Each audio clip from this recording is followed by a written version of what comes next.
And we knew that by when they used to ask other bands into the control rooms that were working in the complex of the studios to come and listen to a finished track that we made.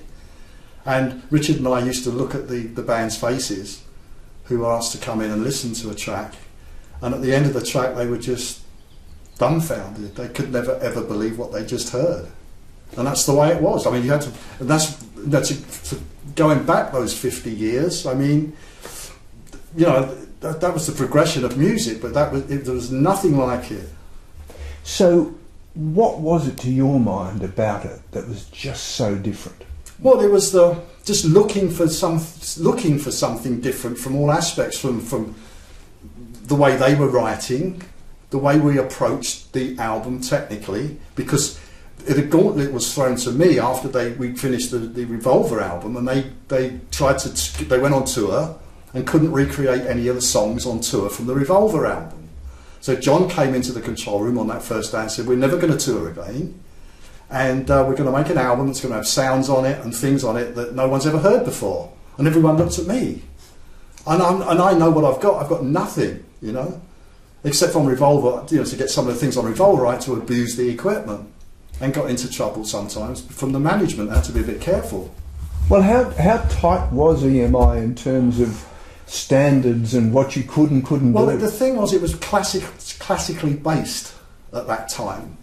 It was they recorded a lot of, you know, Maria Callas and Elizabeth Schwarzkopf and all those wonderful people and conductors. It was classical, and the pop people were like the Dregs, you know, the artists and that, but except their records paid for the classical sessions. So it was an upper crust sort of attitude from the classical people and a lot of older people. You know, we were like the first young generation that had entered into Abbey Road, or EMI as it was then. So let me take that as a cue. So when you first met the Beatles, right, what did you think of them? Well, I was learning the ropes when I first started, and 2 days later they came in to record their first single, which ended up being Love Me Do. And I said, it wasn't How Do You Do It? They came in to do a Mitch Murray song and they didn't like doing it. And that's when John said, oh, we want to do one of our own.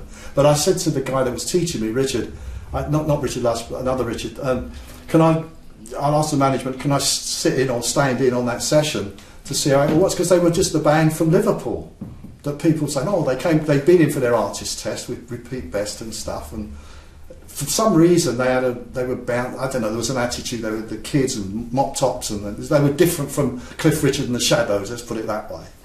So, anyway, the second day I started, they came in to record that record. And I said, can I just be in the control room and watch the ropes, see what my job's going to be, you know, which was operating the tape machines. You know, we didn't start in the library then. You know, we went straight in as the second engineer.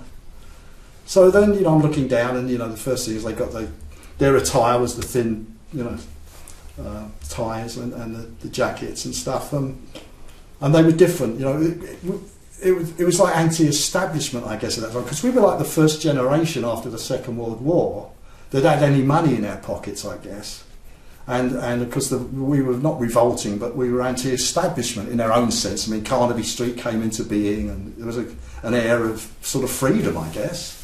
So but there was humour too, wasn't there? Oh yeah, well yeah. I mean, exactly. They were funny because I guess it was the Liverpool humour, but they reacted to each other in a funny manner with a lot of, you know, rapport going on. And George Martin's like the schoolmaster, you know, with his tie and his jacket and very stern. And that's how it was. I mean, you know, and before you used to start recording, there'd be the buzzer was for the classical, but you'd put the red light on so that they knew the tape was going, and they all got nervous, and you know. But it was I know the Beatles themselves have referred to George, you know, as the schoolmaster. So let's go to that point in time, late in '66, yeah, where Sgt Pepper starts to get recorded. Mm-hmm.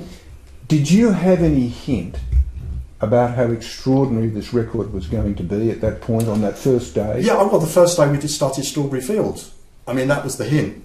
And as you know, Strawberry Fields and Penny Lane were going to go on with the intention. It was didn't have a title at that time. It was going to be a collection of songs and tracks, you know, to make this album. So it eventually became Sgt Pepper. It didn't start off as Sgt Pepper. So Strawberry Fields was the first track we started to record, and it was lost as a single because EMI were desperate for a single. So there you are sitting there, and John and the others turn to you essentially, and they're saying, "You've got to get the sounds we want." How did you feel? Well, they didn't know what they wanted, except they wanted different sounds.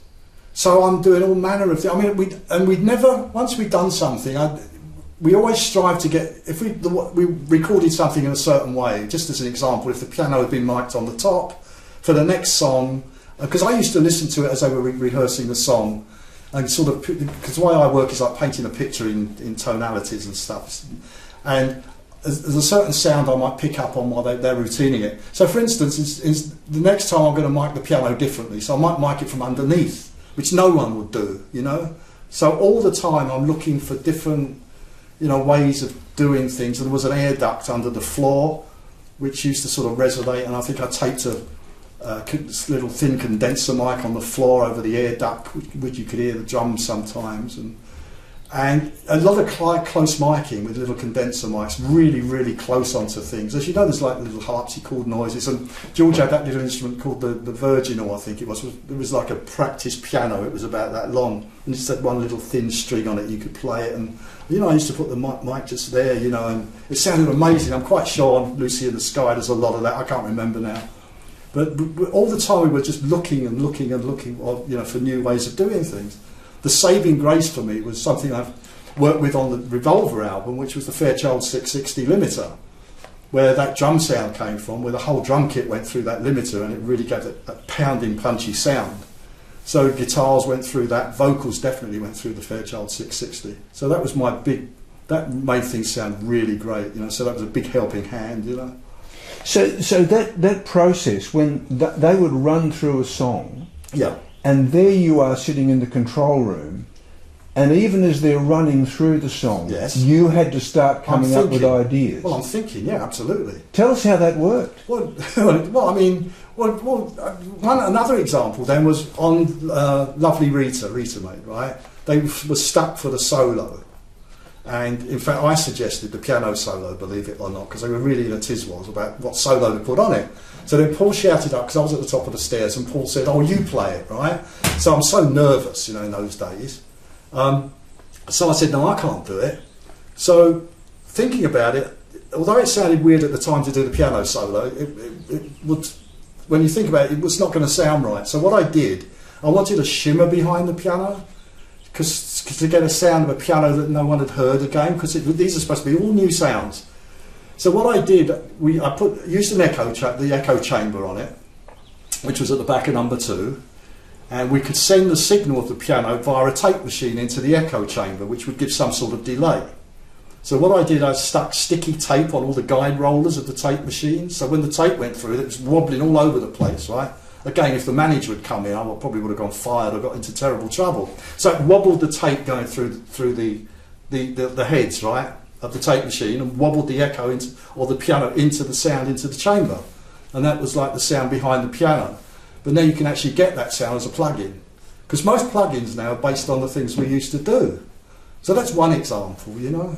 So Richard Lush and yourself, yeah, you're very young, yeah, and you're carrying all this weight. Well, absolutely, but it was just not carrying the weight; it was a responsibility. Because Richard was the master of the automatic double tracking. He really was. I mean, so tell us about that. How did that work? Well, it was a little bit complicated, but it started off first of all that John was getting lazy, and he wanted. Although both he and Paul were incredible at double tracking their voices, they could do just one pass against the first pass to get that texture, and it was spot on with the first pass, you know. And then John was getting lazy, from what I remember. He said, "Oh, I'm fed up. Why have I got to sing it again? Why haven't you got a machine that can do it?" Because he just said things. He didn't understand anything really, you know, what we were doing. So then it was Ken Townsend at EMI came up with the idea that what we would do, we could only do it when we were mixing or doing a 4-track to 4-track. So there was a thing on the multi-track machine or the 4-track machine called a sync head, which gave you the signal before the replay head. So that signal from the sync head went into a tape machine, which was on vari-speed that Richard controlled. So you could, so it was a copy of the vocal, but it was being copied before you heard it on the replay, normal replay. So you could either advance it or retard it. So if you got it spot on, it would probably phase itself. And the power supply was quite big into this tape machine that had the copy of the voice in. It needed a big, in those days, a big power unit to power the motor. And Richard had a sweep oscillator, which was quite large. It wasn't a little vernier one like they've got now. So anyway, he used to set it, and sometimes bring the image, second image, away from exactly the original image. And so we got the double track voice. Sometimes he just moved it slightly, Richard, as the voice is going through. And then what flanging was when Richard sort of just went wow like that with it, especially with guitars, to bend the copy guitar note. No one really knew what Richard was doing, and sometimes, because Richard and I used to love that, and suddenly, we'd be doing this, what was it, any something, we did Within You, Without You, most of those Indian instruments are automatically double tracked. But Richard, used to go berserk, and we used to love it, and John would look round and smile because he'd love it, or whatever. And George Martin would say, don't like that too much, still officious, But Richard was the ace at that. It was great. So it appears that John Lennon didn't really like his voice, so he seemed to want to disguise it. Tell us about that. No, he just didn't like his voice. So he always wanted that what we call tape echo, which was that noise, and he used to like listening to the consonants of his voice, like the S's and the T's, in the headphones. And I think sometimes, because before he'd start singing a song, you'd hear him go, to get a sort of rhythm. It was normally a set speed. We didn't mess around on vari speed. It was 15 or 30, and he just loved it, and it helped him a lot, especially on A Day in the Life. And I think we actually recorded that Twitter echo at the time of doing his vocal, because in those days, as well, being 4 tracks, you didn't say, oh, we'll do another one, we'll do another one, we'll do another one. We'd do a pass on the vocal, and we've only got maybe 2 tracks to concentrate with the vocal. So if you can only at most keep two takes of the vocal. So you want to put a third one, you've got to wipe one of them. It's gone, So most of John's vocals were done quite quickly, I think. Not many passes. So you found a way, if you like, of making his voice acceptable to him, did you? Well, absolutely. I mean, again, it goes back to the Revolver days because of using that Fairchild limiter. Because normally it was the regular way of recording a Cliff Richard voice per se. With no, I'm not knocking Cliff Richard, but that's the way that it was recorded. The mic was there, and then very little, just a little bit of limiting or whatever. But I found out that if you sort of got, really sort of close and put a lot of limiting on, it really brought the voice way out, and lifted the volume of all the mouth noises and so on. And because he loved it, and when he started, because when the sort of limiter stopped limiting and he'd stopped singing, he made mouth noises, they were, amplified to a large level. So they used to love all that, So tell us about George Martin's role in all this. You alluded to the fact that he would sometimes turn to you. It's been written down. I think Richard said that when you put too much flanging on, yes, that Martin would react in a certain way. What would he do? Well, his catchphrase was "Oh, honestly." I don't know whether Richard said that, but George would say, "Oh, honestly, Richard," something like that. And so he was still at that time very officious. Whereas, we sort of respected the officiousness, but see, George developed that. He wasn't brought up like that. He developed that, that wasn't his real true character, But today he just, honestly, I guess he would say, that's what I was saying, when Richard used to go overboard, and even Lennon loved what we were doing on his guitar with it, boing, like this, and Richard go berserk, And then George would hear it and, as I said, very officious and not really like it, I guess. I don't know. And during those Sgt Pepper sessions, what was the sort of the interplay between you and George Martin? There wasn't a lot of interplay. George, obviously, it was taking a long time to, record the basic rhythm track once the instrumentation had been sorted out as to what instruments are going to play. So after that, there wasn't a lot except for George to sit there and listen to the various takes, and if there was a problem, speak to them and so forth, and help pick the correct take. I mean, it was all, we were all in it together, Sometimes sessions obviously would go late at night into the morning. Yes. How did you guys all stay awake? No, well, we eventually through I don't know at what stage, I guess it must have been, a third of the way in, we were starting at like 4 in the afternoon and working till maybe 5 or 6 in the morning possibly, and then we used to go home, sleep and get in for 4 in the afternoon.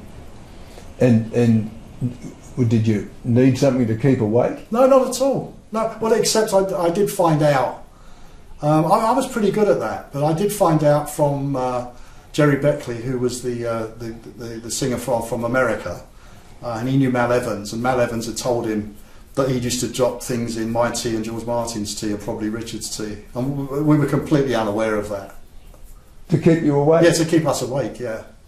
Because we knew what was going on with the drug situation with them, because they erected their little area with screens and stuff in number 2, so they couldn't be seen from the control room.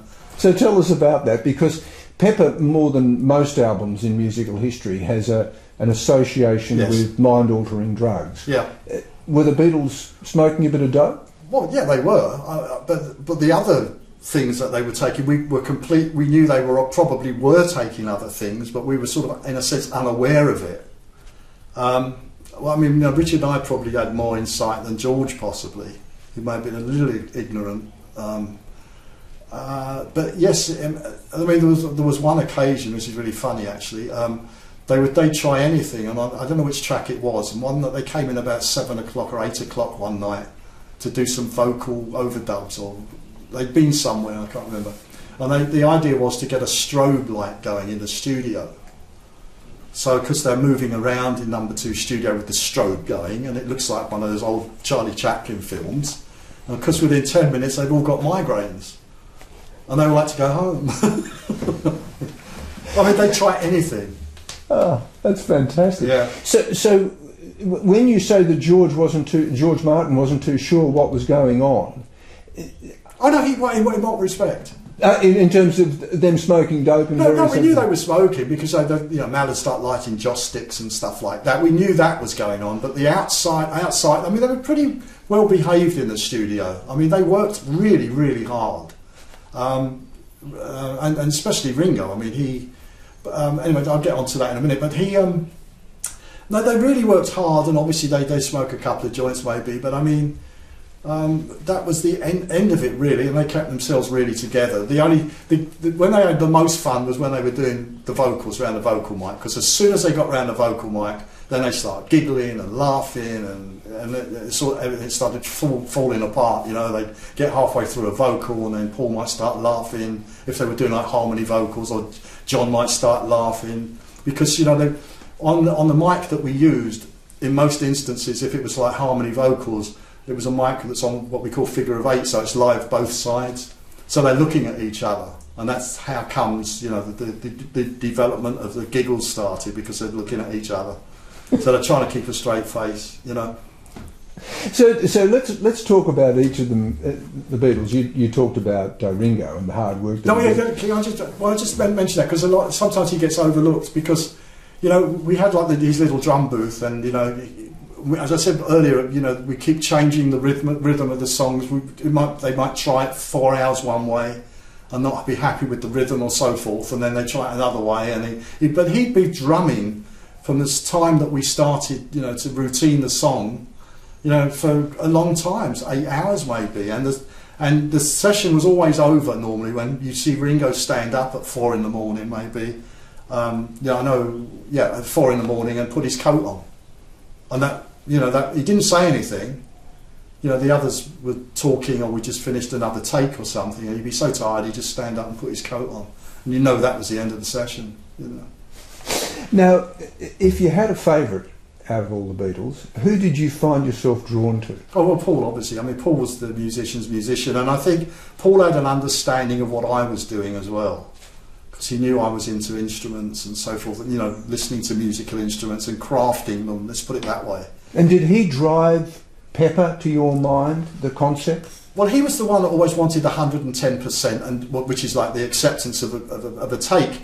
But I think the concept of Pepper must have started about maybe halfway through the album, and then and you know, being working on it, I wasn't aware of this. You know, people keep, you know, you see articles about it that John thought of it as Paul's album, you know, and didn't like it. I don't know whether Richard said that. Well, that's what was happening. And you know, it. What happened? In fact, the idea was you were supposed to on one session there was some sort of explanation from Paul possibly about the album, and the idea was that you were sitting in the audience listening to your part in this album. You're sitting in a theatre as a part of an audience, and the songs all the songs come on, and they're all on stage. So when after there's, I don't know, on the intro on the Sgt Pepper track, you know, Sgt Pepper's no. It goes into Billy Shears, and I know you can hear it on whichever the stereo or the mono. You hear the audience laugh, and then because we were flying these sound effects in, you know, the audience and bits, and there's a little laughter in there.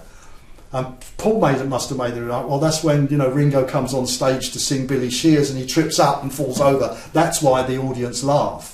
So every song is like a different act that comes on stage. That was the perception, but that's never really been put in print anywhere, I don't think. So that was one. Yeah. So to the other side of the equation, John, how would you describe him to work with? Well, I mean, John could be. He was just the brash guy. It was very strange because he could be rude and cynical, and it wasn't terribly nice to me sometimes. I mean, one of the reasons I left in the White Album was certain things that he'd been saying and stuff. So he was just he was just brash, I guess, and he couldn't explain himself properly. You know, he had ideas, but he didn't know how to project the idea or tell you the idea that he was hearing. So he described it in some ways like the Dalai Lama, you know, singing, I want my voice to sound like the Dalai Lama on a mountaintop, which happened on the Revolver album. So that's the way he used to tell you what he wanted, you know. Right. And tell me this though, that in the Pepper sessions, there still seems to be that marvellous combination of the two working together, Lennon and McCartney. Was that right? Oh, absolutely. I mean, my theory is, I mean, because they were both opposites. I mean, Paul was the romantic, for want of a better word, and John was the aggressive guy, and you know, the rough and tumble type guy. So the combination of those, you know, those two things made the arrangements and made those songs and the tracks the way they are. The ultimate expression of that probably is Day in the Life, where there are two songs. Yeah. When John first played you Day in the Life, what was your reaction? Oh, well, unbelievable, because I was down in the studio and he strummed it through to George Martin, you know, because he came in with the song and we started from scratch, and I went up into the control and I said to Richard, you wait till you hear this. You know, it was because of the feeling that John could put into a vocal.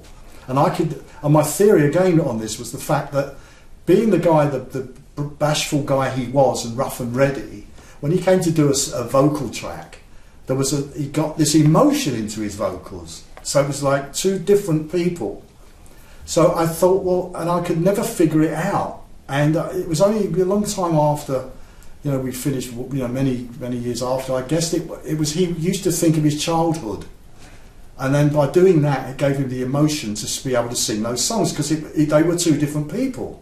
At almost every point of A Day in the Life, there's a kind of technical innovation that you needed to develop to give them the sound they wanted. Right. How did that go? I mean, the first time I heard it, you know, John was playing the song to George Martin in the studio, and I went up the stairs to tell Richard, you know, you wait till you hear this, it's unbelievable. And feeling the emotion from the way he was singing the song. And at that time, all John had was the verses, and he had in his own mind in a sense, the finished thing, because he knew there were going to be gaps of 24 bars within the song, and there was another little gap So anyway, we did the basic thing, and I was going to also get the best drum sound ever recorded, because we're going back 50 years now, right? And I'll remind me about the drum sound in a minute. So we got the gaps. So I don't know when Paul's song went in, but it was a question, well, what can we put in that gap? And Paul said, well, I've got a song which I haven't really finished, which was Woke Up, Got Out of Bed, so we'll put that in there. So none of this was like outside of the studio constructed. It all came piecemeal, built up in the studio. So anyway, I woke up, got out of bed. John must have done his lead vocal, because that vocal track of Paul's went onto the same vocal track as John. Because when Paul sings the word dream, probably Richard may have mentioned this to you, Paul sings the word dream at the end of his song, John's voice is at that point. So Paul we told Paul to keep the dream as a short word, because otherwise we would have wiped John's vocal beginning. So when all hell would have, because we haven't got more tracks, right? So then in the other bigger tracks, the orchestral things, cacophony. So then they're standing there, and someone said, well, what about a 90-piece orchestra? So then George Martin, knowing he's got a budget, which is ridiculous to think about, EMI's budget, says, no, we can't afford a 90-piece orchestra. We'll have that. So Ringo then said, well, let's have a 45-piece orchestra and put it on twice. Right? So everyone sort of sniggered and smiled. So anyway, we're going to have this cacophony. So what we decided to do with the 45-piece orchestra, for the first time, was to link two 4-track machines together in some really primitive fashion. So the first orchestral take was put onto track 4 of the first 4-track, which made it completely in sync with the rhythm and the because that was everything was else apart from the orchestra was finished on that tape, because all our finished sounds were always recorded onto the tape. We didn't do a lot afterwards on the mix. They were always finished as they were recorded. So we then had to put on a second machine with another 4 tracks. And no one told the orchestra, because it was, well, if you'd have told the orchestra you were doing that, you would have had to have paid them extra money. But eventually they found out, and they were actually paid. So we did another take and recorded this next orchestral pass on track 1 of the second 4-track, then another pass on the second, another pass on the third, another on the fourth. And both motors in the tape machines were pulsed by the same 50-cycle pulse, so the motors were going at the same speed. You had to put like a grease pencil mark on the tape, so you started them together, one in record, one on play, And then at the end of that, because John wanted the orchestra to have funny noses and glasses and God knows what else, and tuxedos, and the orchestra were really fed up. They hated this session, and the score was just 24 bars, one note here you start with, and one note at the end on the last bar. And the instruction was, well, you start on this note, and then in your own time, you reach that note, in over 24 bars. They said, we can't do that. We've got to have it written. So, George Martin spent like 20 minutes explaining to them. They're still saying, no, we can't do it. We want it written. But the idea was, you don't listen to the man sitting next to you. You just go from that note to that note in your own time. So you get all this noise and cacophony. And it was David Mason who played the bark trumpet on Penny Lane, who was in the orchestra, and Alan Civil, who played the French horn on For No One, who were like the main great brass players in the classical orchestras then. And they said, no, come on lads, come on, we can do this, because they had a little relation there, those two members, because they played on Beatles records before. And because what had happened, what we're now doing is seeing the breakdown between the classical and the pop people. This was the beginning of that happening. But although it was really under tension that night. So anyway, eventually they do that. They play the part, and because it sounds amazing. And then Paul had the idea, which is now the piano chord at the end. As there were so many guests around, there were some of the Rolling Stones and some of the Monkees, and there was a lot of people around. So it was like a party going on in the studio when we were doing the orchestra. So Paul said, let's try someone going on like that on the end. So we played the track back out into the studio, and all the people that were around did this on, but it didn't work. So eventually, 2 weeks later, we put the 4 pianos on, and George Martin was doing the harmonium. There's a slight buzz under that chord, which has sort of disappeared a bit when they tried to clean it up. So and there's a little squeak, because as that piano chord hit, I started to lift the volume of the microphones. It was always feedback to the control room. And at the very, I mean, it was like the longest real piano chord you've ever heard as it died away. And at the very end, Ringo moved his foot, and you hear this little squeak. You can hear it in some versions. And Paul glared at Ringo, you know. So the drum sound on that also was, we're going for the best drum sound ever recorded. So what I did for the first time was to take the bottom skins off the tom-toms, and I put microphones in glass jugs wrapped in a tea towel underneath the toms. The theory being that you hit, you know, the attack comes from the top, you know, skin, and the tonality comes from the bottom. So that's what I did. I tried a few other things, maybe for the first time a mic under the snare. I'm not quite sure. But anyway, I did mic it in a different way because it was going to be the best drum sound ever, which it was then classed as being the best drum sound ever. So that's how all this stuff came. We try as hard as we could to make the next song even better than the song before, you know. So when you played A Day in the Life back, oh right, yeah, right. What was the reaction? Yeah, so Richard and I set up a rough monitor mix that night after the session, and the control room, it was number 1 studio in Abbey Road, or EMI as it was there, and I keep saying that. So a few of, you know, everyone was just trying to cram in there, you know, a lot of the guests that had been asked, and Richard and I sort of set it up, and we played it back. And it was like going from square black and white film into CinemaScope Technicolor, although it was just mono. And there was absolute silence at the end of it. Again, no one had ever heard anything like it in their lives. And Ron Richards was sitting down here by the side of the mixing console, and Ron was the producer of the Hollies. And Ron had his head in his hands, and he said, I'm going to give the business up. He said, there's no way I could ever get anywhere near this, you know. And he was really down. Wow. But no, it was, you had to, I know it's easy to say what it was like, but you had to experience being there the night we played that rough monitor mix back. It was just incredible. Now, the context of all this is that Paul McCartney, certainly, and Brian Wilson, yes, and the Beach Boys were in competition with each other. Yeah. When you played back A Day in the Life, was there a sense from Paul or John that they'd lived up to that challenge of Pet Sounds? I've got no idea. The Pet Sounds issue is all very vague to me, because I know there's all this, you know, Paul had a disc player or record player in the studio and he was playing Pet Sounds and blah, blah, blah, which I really wasn't aware of. I mean, I really wasn't aware of any of this. And it was never really mentioned in front of us about this Pet Sounds thing, you know. It's sort of grown out of all proportion. I don't know. I mean, Paul obviously talks about it, but it was I was never aware of this comparison between us and Pet Sounds at that time, to be honest with you. Well, it didn't matter in the end, because the reaction to Sgt Pepper was so fantastic. 50 years on, do you think it stood the test of time? Oh, of course. I mean, it's unbelievable. You know, and I know that I won't even go there because I'm disgusted about this reissue. But I mean, because it was so diverse, the stereo, you know, the extreme left and rights and so forth, you know, Brian Wilson hears it and thinks that's deliberate, which it wasn't. It was the only way we could mix it. It wasn't recorded in stereo, it was recorded in mono, and this is the way, it's the only thing you could do, make it so diverse left and right and centre. But Brian thought that was deliberate, obviously. But of course, yes, it stood the test of time.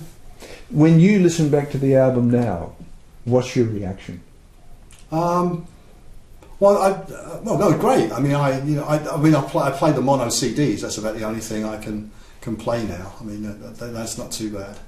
I mean, those reissued stereo ones were just, they cleaned it up so much that a lot of the textures, see, it was an artistic thing to us. As far as I was concerned, it's like painting a picture with paints and a certain tonality, colours in those, and textures in those paints.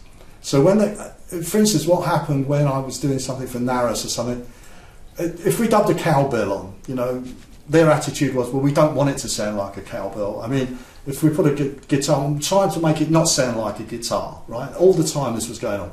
So we overdubbed a cowbell once, and obviously a cowbell sounds dreadful. So I think I slashed tons and tons and tons of high end out of it, put lots of bottom in it, you know, and it didn't really sound like a cowbell anymore, which was the idea. So someone came up to us at one of these talks one day after these reissues. I don't know when those reissues came out. They said, yeah, I like it. She said, oh, there's a sound on that record. I never knew what it was, right? And because they've cleaned it up, And she said, I know it's a cowbell now. You know, well, the thing was, you weren't supposed to know it was a cowbell, you know. So all these reissue things, it's all based on technical things. As the artistic thing has been completely ignored as to how it was made, you know, and for how it was made. So let's set that aside. When you go back to the work that you produced, both the mono and stereo, yeah, and you look back at them now, what are the words you have to describe it as an achievement? I'm just proud of it, I guess, because of what it is. As I said, when we finished it, we knew that it was perfect and it was special, but in what way we didn't know that it was going to be get bigger and bigger and bigger every week, even in 50 years' time. You know, it's still, you know, I'm just proud of it, to be honest with you. That's all I can say. That's all you need to say. Yeah. That's wonderful. Yeah. I want to just ask one more question, because one of the things we've been doing in Australia for the ABC, right, and I've been involved in this, is just a reflection on some of our great pop artists of the 60s. And you talked about Paul McCartney, but I just wanted to ask you, how would you describe Paul McCartney and his contribution to modern music? Oh, I mean, I know we shouldn't really use the word genius, because I know we once, he was in the control room with George Martin and myself when we were doing the Tug of War album, and we started to talk about, you know, he was on whatever track it was we'd done on Tug of War and the way it was structured, and so forth. And we made the remark that, you know, you're a genius, Paul. And he said, no, I'm not a genius. He didn't want to accept that, because, you know, genius is a funny word. You know, I mean, Albert Einstein was a genius possibly, but to start relating it into music's a bit different. And really, so he's like all the old incredible songwriters, you know, Irving Berlin and all those people. I mean, you know, you can't touch him. I mean, from some of those songs that he's written, they're just unbelievable. What was he like to work with? Exciting? Yeah, yes. I mean, it could be exciting. There's one document. It was called One Hand Clapping.